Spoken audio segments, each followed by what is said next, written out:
Boa noite, pessoal. Meu nome é Vinícius, sou professor do Instituto Federal Fluminense e hoje estou trazendo aqui uma videoaula. Essa videoaula, o meu intuito é falar de servidores de rede, né? E a minha ideia essa aula serviria como uma aula de introdução na disciplina de administração de servidores, né? Para o aluno que nunca viu, né, não tem uma vivência nem como cliente dessa questão de servidores, para que ele pudesse pelo menos entender para que serve uma boa parte dos servidores que você vai ter na rede da empresa, né? A minha ideia é mostrar para vocês a parte do cliente. Então, nessa aula, eu não vou mostrar, nesse vídeo, né, eu não vou mostrar nenhuma configuração, como é que é feita a configuração desses servidores. Eu só vou mostrar o que esses servidores impactam na vida do cliente, né, que são os usuários da rede, entendeu? E como que, de repente, vocês já têm contato com alguns servidores na empresa de vocês, né, no ambiente de trabalho, no ambiente escolar, né? Então, a ideia é mostrar o funcionamento de cada um dos tipos de servidores que a maioria das empresas tem ou que deveriam ter, né? Então, por isso, possivelmente esse vídeo vai ficar um pouco grande, né? Vou tentar ser rápido aqui, mas pode ser que fique grande, mas ele vai ficar bem, eu acredito que vai ficar bem bacana, né? Então a ideia é a seguinte: eu vou mostrar, como está aparecendo aí na tela, o funcionamento de 10 tipos de servidores. Então tem o DHCP, DNS, seria o roteador, a função do roteador, controlador de domínio, servidor de arquivo, servidor de impressão, servidor web, servidor de banco de dados, firewall, proxy. E eu já coloquei aqui entre parênteses, né, quais foram os softwares que eu usei para configurar cada um desses servidores, porque eu sei que possivelmente depois de assistir o curso, talvez vocês iriam ter, né, a curiosidade de saber como é que o Vinícius configurou todos esses servidores aqui. Então já está a lista aí dos softwares que eu usei, né? E para poder simular isso tudo, né, eu utilizei esse ambiente aqui. Então isso aqui é uma figura que mostra mais ou menos como é que é o ambiente. Então eu tenho aqui, né, aqui se eu aproximar fica meio distorce aqui um pouco o texto. Mas olha só, eu tenho aqui uma máquina, tudo bem, que é o servidor. Essa máquina, ela vai ser tudo. Então todos esses serviços aqui, tudo isso aqui eu configurei em apenas uma máquina, que é essa máquina aqui, certo? Vinícius, isso é legal fazer numa empresa? De jeito nenhum, né? Numa empresa você vai ter máquinas separadas para cada um desses serviços, ou se você trabalhar com virtualização, você vai ter máquinas virtuais separadas para cada um desses serviços. Mas, cara, misturar esses serviços no mesmo sistema operacional, você vai se arrepender. Vai funcionar, como eu vou mostrar aqui que vai funcionar tudo. Porém, fazer a manutenção disso no futuro é uma desgraça. Então você vai se arrepender disso, né? Então a ideia é essa aqui. Eu tenho um servidor que já está configurado aqui, que eu estou tendo acesso a ele em uma outra máquina minha aqui, que eu vou, bem ou mal, vou precisar dar umas mexidinhas nele aqui, mas lógico, como eu falei, não vou mostrar o que eu estou fazendo. Vou mostrar, ó, vou vir aqui e vou ativar isso. Aí essa videoaula é toda na visão do cliente, que seriam, por exemplo, essas 3 máquinas aqui, que no meu caso é só essa máquina aqui com Windows 7. Eu estou usando o Windows 7, mas o Windows 10 funcionaria muito bem, entendeu? Seria a mesma coisa. Só estou usando o Windows 7 para ficar mais leve aqui, questão da gravação também, né? Então eu tenho aqui, o ambiente seria esse aqui. Então eu tenho as máquinas da minha empresa e eu tenho um único servidor que ele é tudo. Ele está tudo configurado nesse camaradinho aqui, e o IP dele interno da rede é esse aqui, 172.16.0.1, entendeu? Então a gente vai estar digitando esse número aqui direto aqui para fazer as simulações, ok? E esse cara é o que também dá acesso ao que? A internet para os computadores aqui internos, né? Então vamos começar, né? Já entenderam como é que está o ambiente da rede, já entenderam o que a gente vai mostrar, tudo bem? Então, vamos iniciar aqui. Primeiramente, queria mostrar o seguinte. Bom, essa máquina aqui, né? Eu estou no Windows 7, né? Estou logado como administrador, certo? Uma conta local, certo? E vocês vão poder perceber que eu estou com acesso à internet. Então, por exemplo, vou tentar acessar aqui o site aqui do instituto onde eu trabalho, né? E vocês podem perceber que o acesso à internet está normal, né? Então, acessei aqui o site, vou fazer uma propaganda aqui do G1, da Globo, então acessei lá o site da Globo, então tá tudo funcionando, né? Então eu tenho acesso à internet. Se eu tenho acesso à internet, primeiramente, aquele servidor ele está atuando como roteador, certo? Daqui a pouco eu vou entrar mais em detalhe nisso aí, mas, ou seja, o roteador está funcionando, porque é o roteador que intermedia a minha conexão com a internet, tudo bem? Interliga a minha rede local com outras redes, no caso seria a outra rede seria a internet, tudo bem? E se eu estou com acesso à internet, significa que todas as configurações de rede dessa máquina cliente estão ok, certo? E aonde que eu posso ver essas configurações de rede? Aqui eu tenho esse computadorzinho aqui, né, de rede, que ele indica aqui que eu estou com acesso à internet, eu clico aqui, abrir central de rede compartilhamento, alterar configurações do adaptador. Tá aqui a minha única placa de rede, né? Eu só tenho uma placa de rede aqui, dou 2 cliques nela e venho aqui em detalhes. Então, o que eu posso ver aqui em detalhes? Aqui em detalhes ele está mostrando o seguinte, que essa máquina, ela tem um endereço IP na rede, que é esse endereço IP 172.16.02.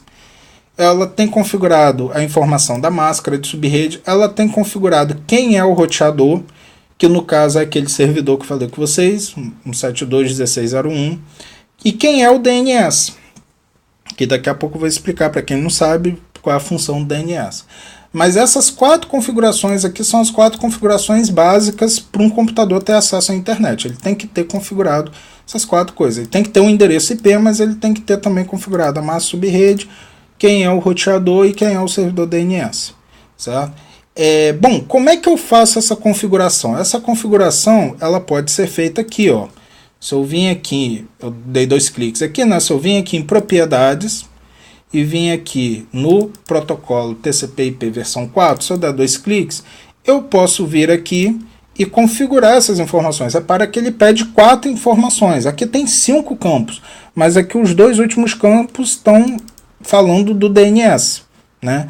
E onde você só é obrigado a botar o primeiro, né? O secundário, o alternativo é caso o primeiro caia, depois de um tempo ele vai tentar buscar o DNS secundário, né? Mas não é obrigatório. O ideal é você preencher só esses 4 campos. Então você pode vir aqui e botar o IP aqui, 172.16.0.20, tá? Dependendo da configuração de rede da sua empresa. Lembrando que esse número IP aqui tem a ver com a configuração de rede da sua empresa, tudo bem? Bom, então aqui eu configuro o IP, configuro a máscara, configuro os dados do roteador, que no caso a gente chama de gateway, né? Os dados do servidor DNS. Quem é o servidor DNS? Só que reparem uma coisa, aqui eu estou configurando aqui manualmente, né? E configurar manualmente, beleza, se eu tenho 10 máquinas, tá tranquilo, né? Eu vou em cada máquina, configuro isso manualmente. Só que, cara, se eu tiver 200 máquinas, ou se eu tiver uma rede que tem um acesso Wi-Fi, e aí eu tenho celular, tem tablet, notebook, aí eu tenho que o cara chegou com o celular, eu preciso configurar o IP no celular do cara. Dá para fazer, entendeu? Mas é uma coisa complicada você fazer isso aí. Então, o ideal é que você não configure manualmente o endereço IP, essas informações. Que essas informações sejam dadas para o computador quando ele acessa a rede, certo? E aí é para isso que serve o primeiro tipo de servidor que a gente vai falar, que é o servidor DHCP. Então, o que é o servidor DHCP? O servidor DHCP, ele é um servidor que vai atuar na rede e ele vai fornecer IPs, né, para os micros que estão na rede. Então, quando você liga o computador, ele entrou no sistema operacional, a placa de rede foi ativada, ele vai disparar uma mensagem para a rede pedindo o IP, né? E quem vai dar esse IP para ele é o servidor DHCP. Só que o servidor DHCP ele não dá apenas o IP, ele dá também as outras informações. E outra coisa também, esse lance dele dar um IP, ele na verdade ele não dá um IP, é como se ele alugasse um IP. Ele aluga de graça, mas ele, de uma certa forma, é uma concessão. Isso quer dizer o quê? Tem um prazo de vigência. Isso tudo a gente consegue ver aqui em detalhes. Se eu vim aqui em detalhes, ó, essa máquina aqui, ela foi, esse endereço aqui foi configurado via DHCP? Foi, tá aqui, ó, DHCP ativado? Sim, né?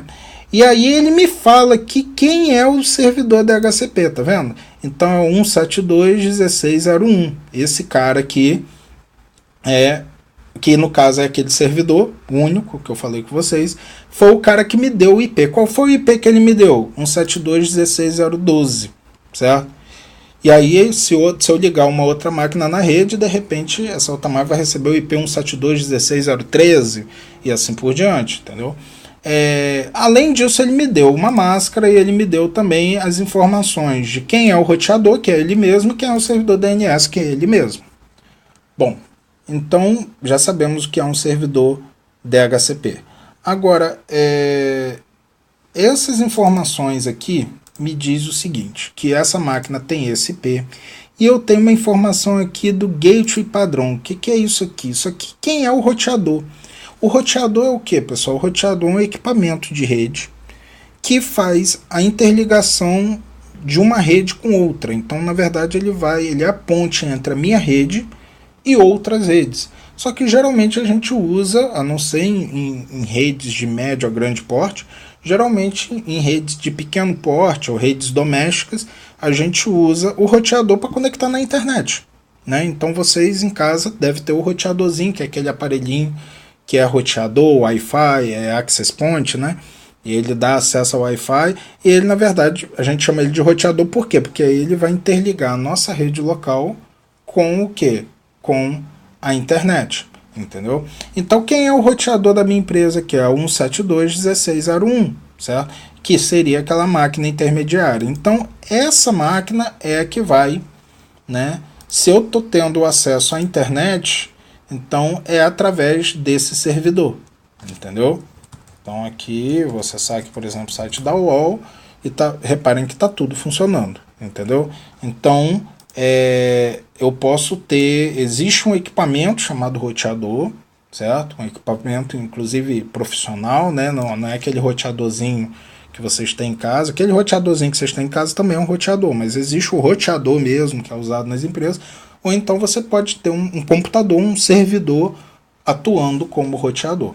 Então, o servidor DHCP é o servidor que dá IP para as máquinas na rede. Roteador é o cara que vai interligar a sua rede com outras redes. Geralmente ele interliga a sua rede com a outra rede, que é a internet. Tudo bem? Para fechar esse triângulo aqui inicial, vamos falar agora de DNS. O que é o DNS? O DNS é o seguinte, quando a gente acessa algum site na internet, a gente não coloca o IP do servidor. Por exemplo, aqui eu estou no site da UOL, né? Essa página da UOL está armazenada em algum servidor, ela tem vários servidores, né, da UOL. E esse servidor ele tem um IP, ele tem um número válido na internet, entendeu? Tem um número único na internet. E esse servidor, só que fica difícil eu acessar através do número, porque eu tenho que ficar decorando números. Então criou-se aqui, né, o que a gente chama um nome, né, que é dado, né, por esse www.uol.com.br, que fica mais fácil para as pessoas decorarem. Existe uma ferramenta bem interessante, que é a ferramenta de NSLookup. Eu uso esse comando onde eu falo o seguinte, opa, botei muito O aqui, certo? Eu quero saber qual é o IP do servidor que está armazenando, por exemplo, a página do Google, certo? Se eu apertar Enter, ele vai me dizer um dos IPs do servidor do Google, que é qual? 172.217.29.36. Estão vendo? Ou seja, o Google, lógico, tem vários servidores, um dos servidores tem esse IP. Então, presta atenção. Quando você digita no navegador www.google.com, o que seu computador faz? Para ele, esse www.google.com não interessa. Isso aí para ele não quer dizer nada. Ele precisa desse número aqui para poder acessar o servidor. Então, o que ele vai fazer? Ele vai perguntar ao servidor o quê? DNS.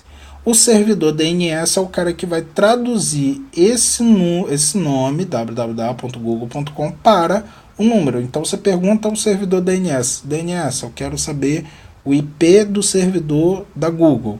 E o servidor DNS vai me responder, ó, o IP do servidor da Google é 172.217.29.36. Olha que coisa interessante aqui, é o seguinte, ó, se eu vim aqui e digitar www.google.com, por exemplo, ele acessa o site da Google, correto?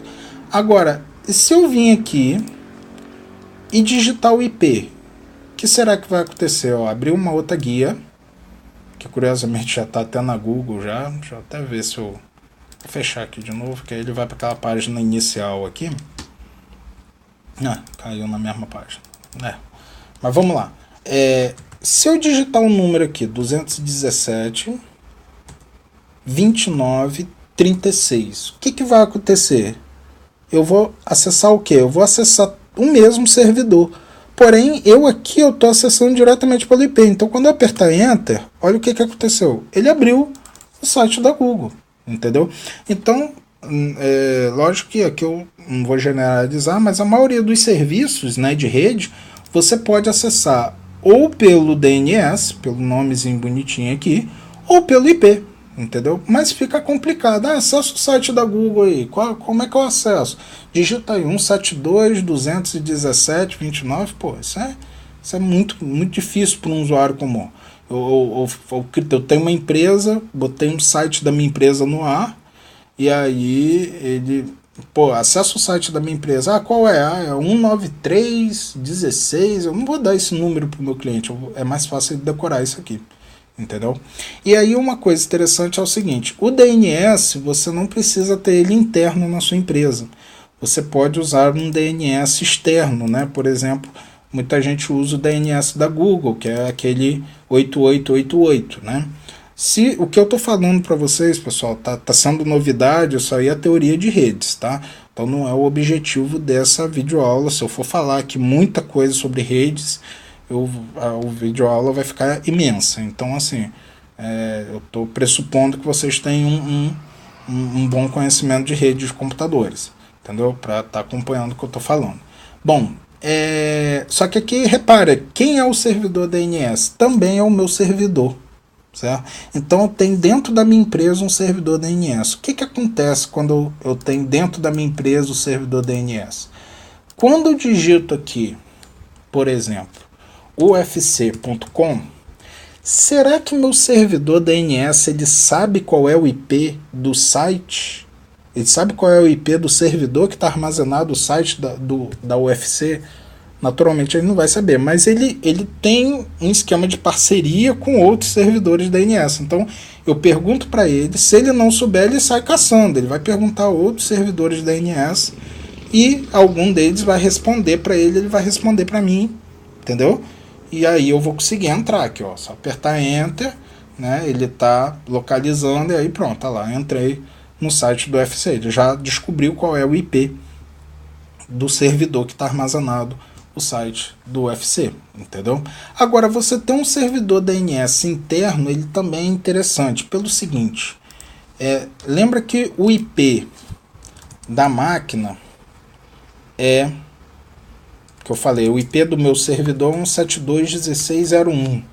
Então, por exemplo, se eu pingar aqui para 172.16.01, olha lá, tá pingando, que é o roteador aqui do servidor principal da minha empresa, entendeu? Eu posso dar um nome também, usar esse esquema de DNS dentro da minha rede, entendeu? Isso é uma coisa interessante. Por exemplo, às vezes eu tenho vários servidores e também ficar acessando pelo IP dos servidores fica uma coisa meio complicada. Então, por exemplo, eu configurei o servidor DNS para que aquele servidor ele vai se chamar servidor, eu estava sem criatividade na hora para dar um nome diferente, então ficou servidor mesmo, .vbs.info.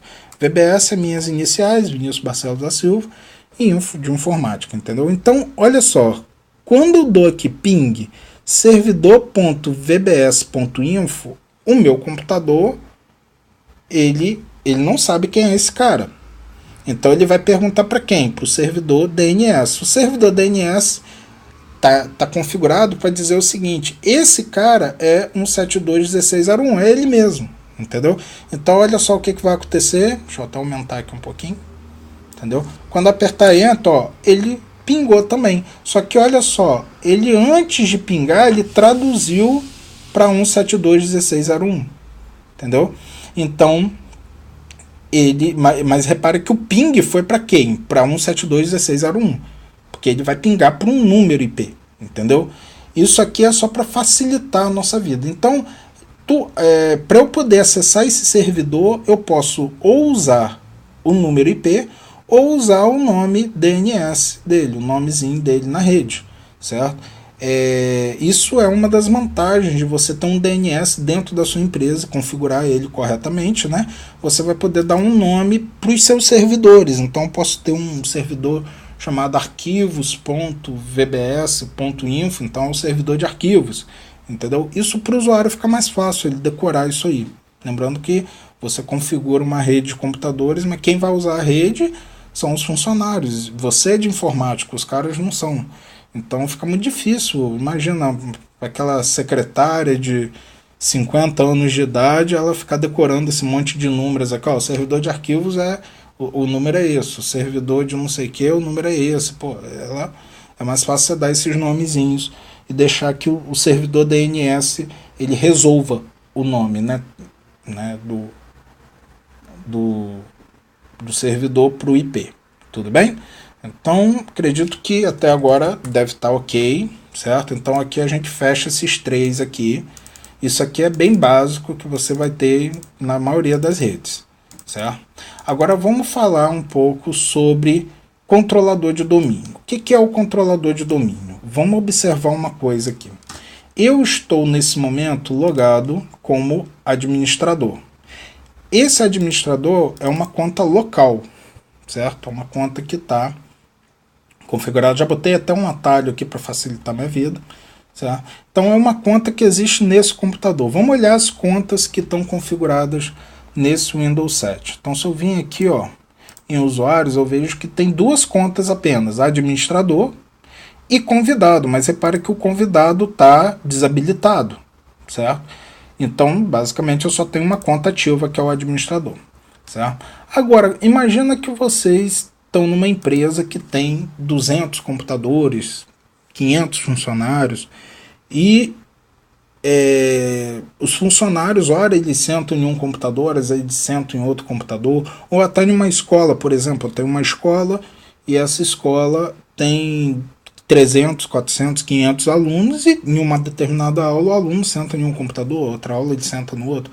O ideal é que ele tivesse, né, uma credencial única para ele poder acessar em todos os computadores. Então ele tem um login e senha único para ele poder acessar.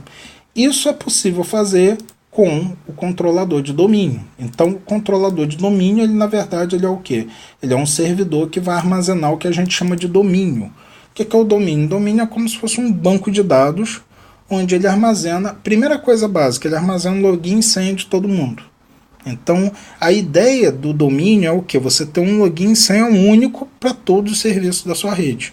Entendeu? E aí eu vou mostrar isso aqui daqui a pouco, o funcionamento um pouco disso aí, certo? Outra vantagem, por exemplo, do controlador de domínio é que eu posso fazer algumas coisas interessantes que eu vou mostrar daqui a pouco. Então, olha aqui, ó, eu vou fazer o logoff. O importante dizer, essa máquina que ela já está no domínio, então ela já está associada ao controlador de domínio.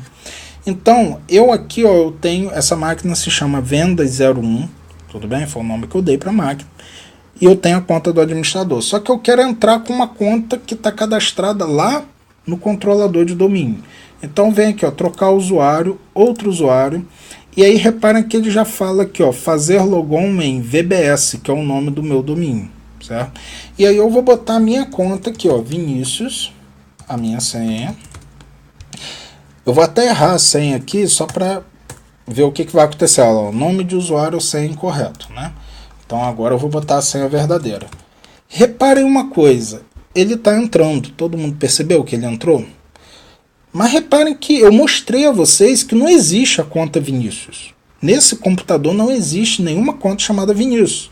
Só tinha a conta administrador e convidado. Mas a conta Vinícius, ela existia onde? No controlador de domínio. Então imagina uma realidade onde eu tenho uma empresa com 200 computadores. Todos esses computadores estão conectados ao domínio da empresa, ao controlador de domínio, certo? Eu, Vinícius, vou poder sentar em qualquer um desses 200 computadores. Quando eu ligar eles, vai pedir login e senha. É só eu botar o meu login e minha senha, eu vou conseguir entrar. Então, cara, isso aí dá uma coisa muito bacana na rede, entendeu? Dá uma ideia de organização e dá para fazer umas coisas bem interessantes. Eu vou só mostrar uma coisinha aqui, que é o seguinte, ó. Eu fui lá no domínio e configurei o seguinte: eu não quero que meus funcionários tenham acesso ao painel de controle. Então, olha ali, ó, quando eu cliquei no botão inicial, eu estou logado como Vinícius. Repara que o ícone do painel de controle sumiu daqui. Então, eu não consigo entrar no painel de controle. Aí você, Vinícius, mas tem outra forma de entrar no painel de controle. Beleza, vou clicar aqui em computador. Ó, aqui do lado, ó, não tem painel, mas aí eu vou vir aqui em cima e vou digitar ó, painel, olha aqui, ó, apareceu, ó, painel de controle. Quando eu cliquei, olha o que ele me deu: operação cancelada devido a restrições existentes no computador.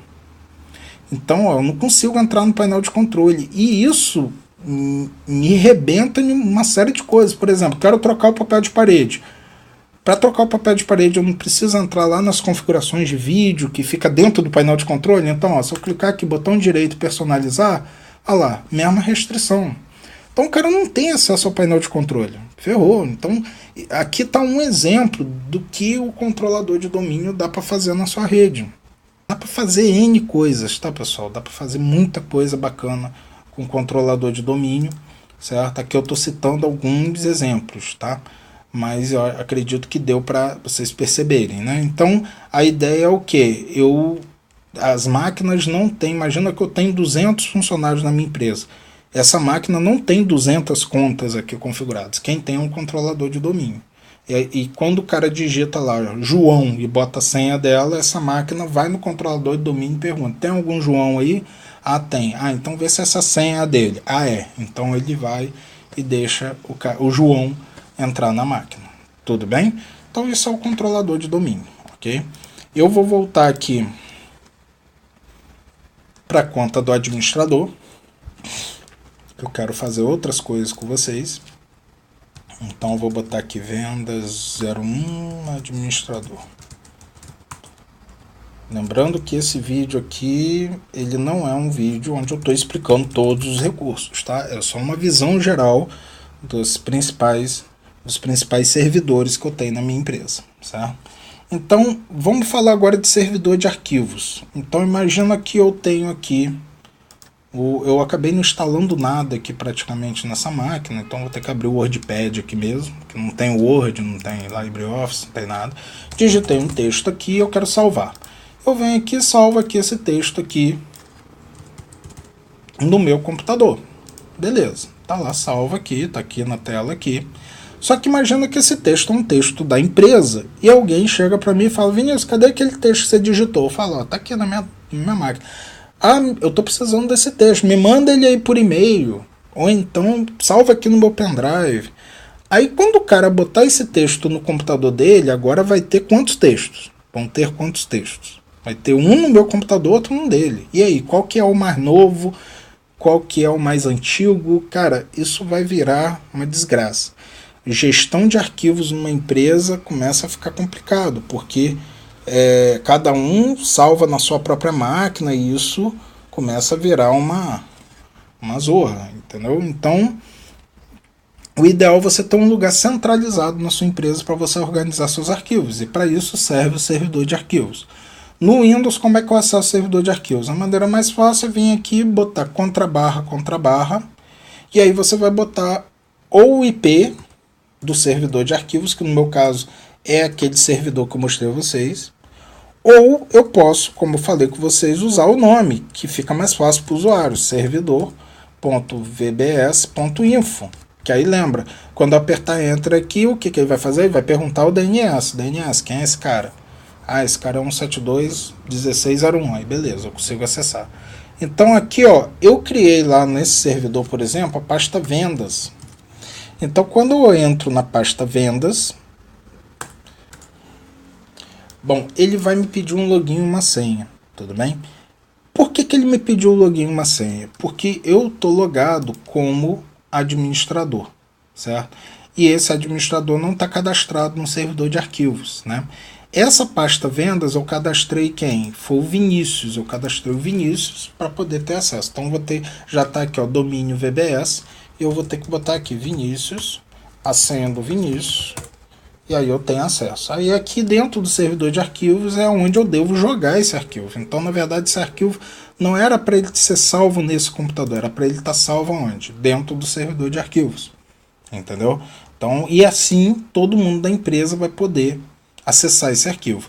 Lógico que você tem como dar algumas permissões, tipo assim, ó, o pessoal do financeiro, você pode criar pastas aqui dentro, né? Aqui eu criei a pasta vendas.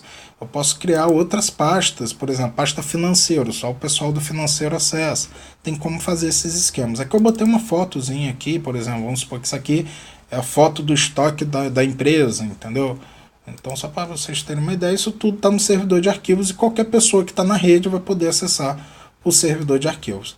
Agora, repara que ele pediu senha. Só que, olha só, se eu tiver com a conta do Vinícius, isso é um dos benefícios do controlador de domínio, né? Repara que eu vou entrar aqui com a conta do Vinícius.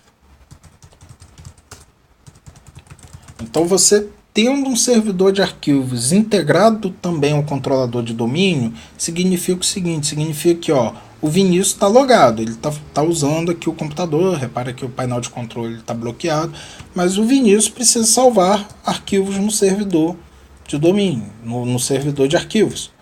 Então ele vem aqui em vendas, e aí olha só, não pediu senha. Por quê? Porque eu já estou logado como Vinícius, e o Vinícius já tem permissão de acessar a pasta vendas no servidor de arquivos, então ele não me pede senha nenhuma. Por isso facilita muito a vida das pessoas que trabalham na rede. Então isso é outro benefício quando eu tenho um servidor de arquivos integrado ao controlador de domínio. Outro tipo de servidor que nós temos é o servidor de impressão. O servidor de impressão você pode achar em algumas empresas, outras não, mas a ideia é a seguinte, a ideia é que você vai ter um servidor responsável pelas impressoras da sua empresa, entendeu? E aí, como é que eu vou acessar? Eu também vou acessar da mesma forma como eu acesso um servidor de arquivos, certo? Então aqui eu vou acessar, e aí repara, por exemplo, esse cara aqui é o servidor de arquivos, inclusive a gente usa o mesmo programa que é no Linux, que é o Samba, tá? Então aqui eu tenho a pasta vendas, por exemplo, e eu tenho aqui duas impressoras. Essas impressoras são as impressoras que o servidor de arquivos, o servidor de impressão está disponibilizando para os usuários da rede. Então, na verdade, se eu quero configurar uma impressora aqui nesse computador, ó, repara aqui que eu não tenho nenhuma impressora. Então aqui eu venho aqui, dou 2 cliques aqui, ele falou que não achou o driver, ele vai pedir para eu procurar o driver. Então aqui eu vou procurar aqui, HP, a LaserJet, então aqui HP LaserJet 3015, aperto OK, e aí agora vocês vão perceber que eu estou com uma impressora aqui no meu computador, ó, certo? Tem a impressora mapeada. Isso quer dizer o quê? Na hora que eu for mandar imprimir um documento, se eu vim aqui abrir esse arquivo e mandar imprimir, o que vai acontecer? Ó, esse documento vai ser enviado para o servidor primeiro e depois o servidor vai enviar isso para a impressora, entendeu? Isso dá para fazer muita coisa interessante. Por exemplo, você pode deixar registrado quem foi que imprimiu naquela impressora, qual foi o nome do documento, quantas páginas. Dá para fazer, por exemplo, um esquema de você bloquear determinadas páginas. Isso é usado em algumas escolas. Por exemplo, quantidade de páginas. Um aluno só pode imprimir 10 páginas por dia. Ou para imprimir mais de 10 páginas, o documento fica bloqueado e alguém tem que autorizar isso aí. Acessar o servidor de impressão e autorizar, certo? Vamos agora falar sobre servidor web, servidor de banco de dados. Então, o que é o servidor web? O servidor web é um servidor que vai armazenar a página web da empresa, né? Então, por exemplo, quando eu acesso aqui o uol.com.br, esse site aqui da UOL está armazenado em um servidor, e esse servidor está configurado para ser um servidor web, tudo bem? Eu posso ter um servidor web dentro da minha empresa armazenando, por exemplo, a página da minha empresa, né? Ou então, hoje em dia é muito comum os sistemas administrativos das empresas serem também sistemas web. Então, eu posso, por exemplo, né, aqui eu fiz um sisteminha aqui bem bobinho, aqui só para dar um exemplo, né, do funcionamento. Mas, por exemplo, esse servidor que eu configurei como servidor web, então aqui é o servidor.vbs.info/clientes. Aqui eu fiz um servidor, e esse servidor aqui eu tenho uma informação aqui de todos, eu tenho aqui um cadastro de clientes, por exemplo. Então aqui, por exemplo, eu quero apagar a Maria. Isso tudo está sendo cadastrado em um banco de dados, que eu vou falar daqui a pouco, né? Então aqui eu tenho a Maria, se eu quiser apagá-la, tem certeza que quer apagar? Sim. A Maria foi apagada. Se eu quiser botar um novo cliente é Matheus Souza, telefone, e-mail mateus@gmail.com. Então criei o cliente e ali, ó, pronto, o Matheus já está cadastrado no meu sisteminha. Então aqui está um exemplo simples, mas é um exemplo o quê? De um sisteminha, né, que usa banco de dados e que ele está disponível através da web, né? Lógico que ele nesse momento ele só está funcionando dentro da minha empresa, entendeu? Mas eu posso botar ele também para funcionar para fora da empresa, entendeu? Então esse sistema está armazenado onde? Em um servidor web, tudo bem? Ou seja, um servidor web ele vai servir tanto para armazenar páginas da internet, a página da sua empresa, por exemplo, ou para armazenar programas, sistemas administrativos que você venha a usar, entendeu? E aí, repare uma coisa, esse sistema ele usa um banco de dados, porque essas informações aqui ficaram gravadas aonde? No banco de dados. Então, aquele servidor também é um servidor de banco de dados. E eu usei o MySQL para isso. Então, por exemplo, se eu vim aqui e botar aqui MySQL-H, posso botar aqui servidor.vbs.info, ou então boto o IP, né? Tanto faz. Lembrando que se eu botar o IP, vai direto. Se eu botar o nome, ele vai perguntar ao servidor DNS, né? --root-p. Ele pediu a senha, botei a senha, pronto. Estou dentro do servidor de banco de dados. Quem conhece aí o MySQL sabe o que eu estou fazendo. Então aqui eu posso dar aqui, ó, show database. Aí eu vou ver todos os bancos de dados que eu tenho. Então aqueles dados ali eles estavam aqui nesse teste develop. Aí aqui o show tables. Aí aqui eu tenho a tabela clientes, então se eu botar aqui, ó, select asterisco from clientes, olha lá, ó, eu tenho aqueles clientes, o Matheus, que eu tinha acabado de cadastrar ali, já está dentro do banco de dados. Então isso é um servidor de banco de dados, ok? Então já vimos, se eu não me engano, pelas minhas contas aqui, eu já vi 8 tipos de servidores aí até agora. Já vimos 8 tipos de servidores. Já vimos DHCP, DNS, roteador, controlador de domínio, arquivos, impressão, web, banco de dados. Falta a gente falar de firewall e de proxy. Firewall e proxy está relacionado ao acesso à rede, né?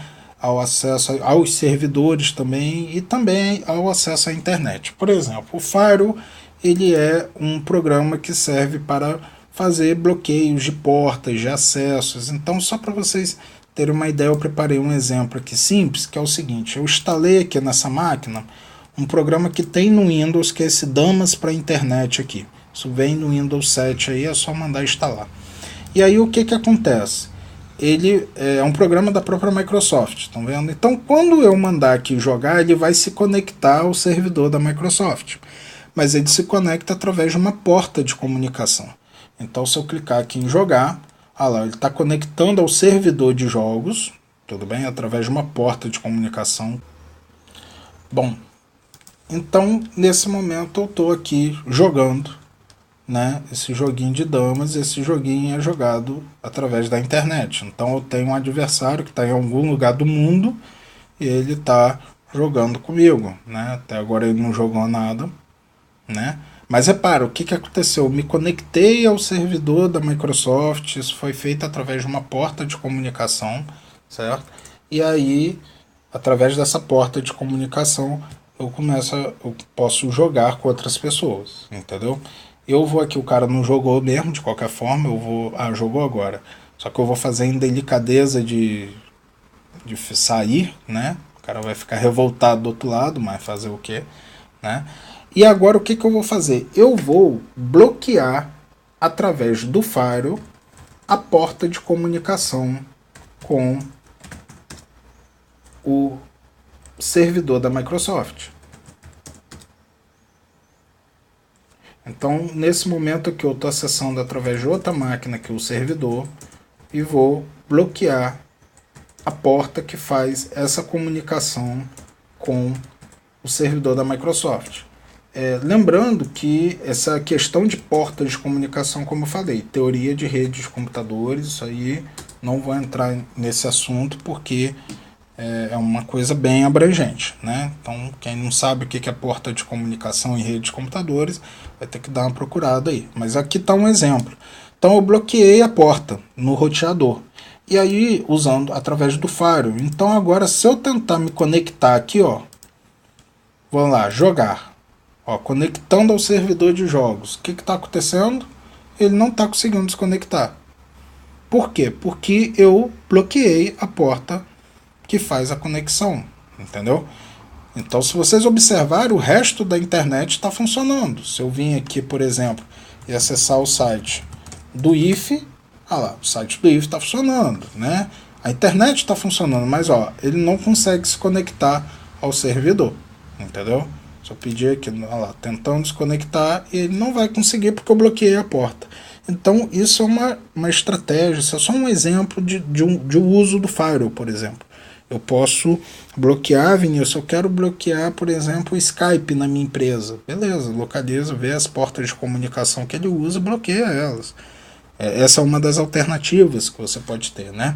Nesse momento aqui eu vou liberar a porta, né? Opa, fiz errado aqui. Vou liberar a porta, liberei a porta no servidor, então agora se eu pedir aqui, ó, ele vai, vocês vão ver que ele vai passar dessa parte aqui, ó, viu? Ele se conectou, agora ele já está procurando se tem outros jogadores. Eu vou sair antes dele iniciar o jogo, mas vocês perceberam, se vocês quiserem ver até o fim, né? Vou entrar aqui novamente, vou fazer aquela malcriação de sair no meio do jogo, mas fazer o quê? Então ele está procurando outros jogadores, conectando ao jogo, daqui a pouco iniciando o jogo, olha lá, já iniciou. Porque eu tirei a regra que eu coloquei ali no roteador, entendeu? No Firewall. Então o Firewall ele serve para isso, ok? Para bloquear portas, bloquear IPs, bloquear... Uma outra forma de bloqueio também é o proxy, mas o proxy, ele na verdade dá para fazer muito mais coisas com proxy. Uma das coisas que dá para fazer com proxy é realmente bloquear o acesso a determinados sites. Por exemplo, eu posso falar que tudo que tem a palavra sexo na URL eu quero bloquear, entendeu? Então dá para fazer isso aí, certo? Eu vou configurar aqui o proxy aqui, e aí eu vou fazer o seguinte: aqui na minha região aqui tem uma universidade chamada UENF, e eu vou bloquear o acesso a essa universidade. Bom, eu configurei já o proxy na rede e eu vou, por exemplo, acessar o site da UENF, que é uma universidade que tem aqui na minha cidade, certo? E aí vocês vão perceber que o site entrou, certo? Então lá, www.uenf.br, eu consegui entrar no site. Se eu clicar aqui em bolsa de estudos aqui, eu vou entrar, vou ver a matéria. Se eu vim aqui em qualquer lugar aqui, eu vou conseguir acessar, né? Tá tudo funcionando. Agora o que eu vou fazer? Eu quero, Vinícius, bloquear o site da UENF. Então eu não quero que meus alunos acessem o site da UENF por algum motivo, ok? Então eu acabei de colocar na configuração do proxy que tudo que tiver o enf.br é para ele bloquear. Então já está bloqueando. Se eu clicar aqui, vocês vão perceber que é lá, acesso negado, certo? E aí ele está falando, a configuração de controle de acesso impede que a requisição seja permitida nesse momento. Quem bloqueou isso? Foi o Squid, que é o proxy que a gente usa no Linux. Quem foi que falou isso aí? Foi o servidor, que no caso é o roteador da minha rede, né? Então, repara que agora eu não consigo mais acessar o site da UENF. O uenf.br, lá, ele vai dar sempre acesso negado.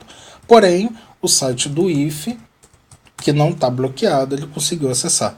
Entendeu? Então, isso é um exemplo do que dá para fazer com proxy, né? Eu poderia, por exemplo, bloquear todos os sites que tem uma palavra sexo na URL. Então, se eu digitar aqui sexo, .com.br, pronto, ele não vai entrar nesse site, entendeu? Esse site nem existe, né? Mas se existisse, ele não ia entrar, ele iria bloquear só pela questão de ter a palavra sexo ali no nome, entendeu? Então dá para fazer essas coisas com proxy. Outra coisa que dá para fazer com proxy também é a questão de cache de arquivos. Eu agora, só para vocês verem, enquanto eu estou falando aqui, eu vou liberar o site da UENF, certo? Aqui da internet.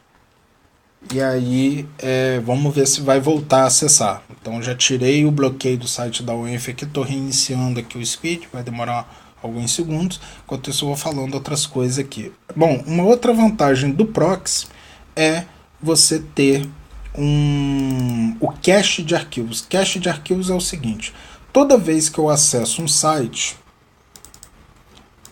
ele é baixado para o meu computador vários arquivos, certo?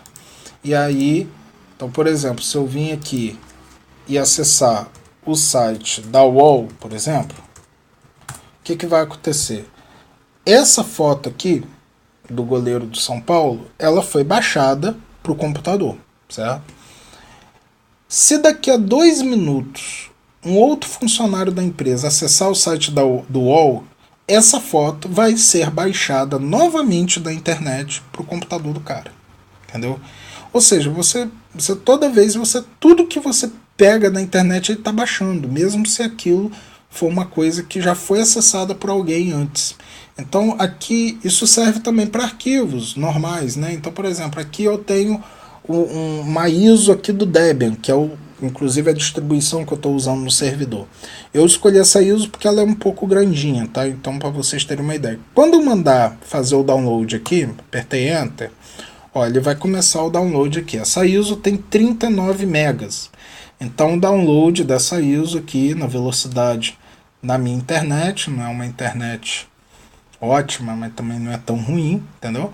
Vai estar demorando aqui alguns segundos. Mas repara que ele está baixando esse arquivo lá do site do Debian, certo?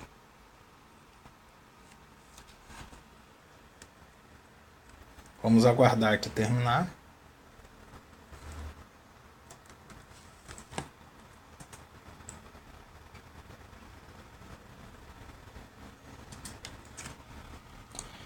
E aí o que vai acontecer? Eu vou vir aqui e vou apagar esse arquivo. Tudo bem? Nesse momento eu desativei, esqueci de falar com vocês, eu desativei o proxy. Tá? Então eu vou mandar ele baixar novamente. O que vai acontecer? Olha lá. Ele de novo está baixando o arquivo da internet. Vocês estão percebendo que o arquivo está novamente sendo baixado da internet? Certo? Então, isso aí é um desperdício, né? Ou seja, uma pessoa acessou esse arquivo, baixou da internet. Se daqui a alguns minutos ou no mesmo dia outra pessoa tentar baixar esse mesmo arquivo, ele vai baixar o arquivo todo de novo, entendeu? Isso traz um certo uso do link da internet, né? Um uso meio muito constante, né? O link vai acabar ficando lento, baixando várias vezes a mesma coisa, entendeu? Então, o que dá para fazer? Você usando o proxy, você consegue, por exemplo, fazer cache de arquivos. Então, com o proxy ativado, o arquivo ele vai ser baixado, ele vai estar o quê? Dentro do proxy. Então, nesse momento, apaguei o arquivo e eu ativei o proxy e eu agora vou tentar fazer o download do arquivo novamente. Tudo bem? Então, o proxy agora está ativado na rede. Então, o que vai acontecer? Quando eu mandar fazer o download, o que vai acontecer? Ele vai baixar novamente o arquivo, certo? Como se esse arquivo fosse a primeira vez que eu estivesse baixando o arquivo. Só que aqui vai ter uma diferença. Que é qual a diferença? Esse arquivo, uma vez baixado, ele vai ficar dentro do proxy. Entendeu? Então a próxima pessoa que pedir esse mesmo arquivo, que o nome do arquivo é mini, se eu não me engano, mini.iso, ele vai pegar esse arquivo diretamente do proxy. Ele não vai precisar ir na internet pegar esse arquivo, e aí isso vai acabar ficando mais rápido, né? O link da internet não vai ser usado para isso, e aí acaba que o link vai poder ser usado para as outras aplicações. A questão de cache de arquivos nas empresas acaba deixando a internet mais rápida, porque muita coisa já vai estar dentro do cache. Entendeu? Então agora eu vou fazer o mesmo esquema. Eu apaguei o arquivo, certo? E agora eu vou pedir para baixar o arquivo novamente. Olha a diferença que vai acontecer, ó. Olha só, olha lá, ó, já baixou. Por que ele já baixou, né? Parece até meio mágica, assim, pô, Vinícius, mas aconteceu alguma coisa. O que aconteceu, na verdade, foi o quê? Ele não precisou ir na internet para pegar esse arquivo. Ele conseguiu pegar esse arquivo através do quê? Do proxy, entendeu? Então, ele foi o proxy que forneceu esse arquivo. Ele não precisou ir na internet, o link da internet não foi usado para baixar o arquivo. Então, isso é outro benefício que dá para fazer com proxy. Dá para fazer outras coisas com proxy, mas eu queria destacar essas duas coisas. Agora, só para ter certeza que eu não estou enganando vocês, eu vou desativar aqui o proxy no servidor. Agora eu desativei o proxy, eu vou mandar fazer, já apaguei o arquivo, apaguei o arquivo e vou mandar fazer o download novamente. E aí repara que, ó, novamente ele está indo na internet buscar esse arquivo, entendeu? Se tivesse o proxy, ele já teria pego do proxy, como aconteceu agora há pouco, entendeu? Então, pessoal, é isso. A minha ideia era passar uma geral nesses servidores, entendeu? Esse vídeo, como eu falei, é um vídeo de introdução, né? Eu estou pressupondo que quem está assistindo não saiba como é que é o servidor, a configuração de servidor, não conhece muito bem a realidade de servidores, né? Então a ideia foi passar para vocês, na visão do usuário, qual é a importância desses servidores. Então às vezes você está numa rede de computadores, o cara acessa servidor de arquivos, o cara imprime, o cara acessa um sistema interno da empresa que tem banco de dados, o acesso do cara à internet passa por um proxy, o cara não consegue, por exemplo, jogar um LOL da vida porque o firewall está bloqueando a porta, o cara ganha IP automaticamente, resolve nome. Então, tudo isso aqui o cara loga com o mesmo login sem qualquer máquina da empresa, tudo isso aqui foi configurado pelo cara da TI. Então, às vezes, pode parecer uma coisa simples, mas, na verdade, o cara da TI teve um trabalhão de configurar esse monte de servidores aqui. E realmente é um trabalhão. Eu demorei aqui, eu fui fazendo aos poucos também, mas demorei um certo tempo para preparar esse servidor com todas as configurações aqui, tudo funcionando aqui para poder fazer essa videoaula. Entendeu?